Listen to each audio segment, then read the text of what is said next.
Baek C terbaring lemas di atas kasur rumah aman. Ia penyintas kusta di sekujur tubuhnya.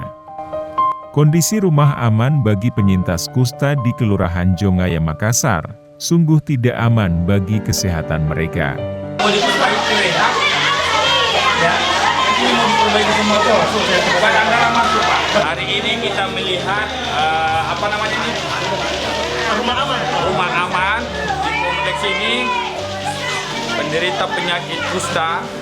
Kita mensupport, memberi semangat untuk tetap jaga semangat hidup kita, dan kita memberi semangat support kepada saudara-saudara kita. Mudah-mudahan senantiasa diberi kesehatan dan umur yang panjang, dan kehadiran saya mudah-mudahan berguna. Ada yang bisa kita perbaiki, termasuk gedung ini yang sangat tidak representatif, yang sangat lantainya apa segala macam.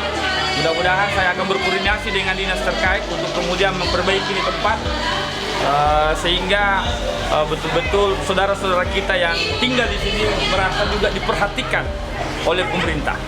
Itulah tugas kita jadi pemerintah, Pak. Kira-kira benar. Sangat tidak layak, sangat tidak layak. Makanya kita butuh perhatian dari perwakilan kita untuk melanjutkan apa yang kita butuhkan di sini. Karena tanpa mereka kita tidak bisa berbuat apa-apa. Apa ya?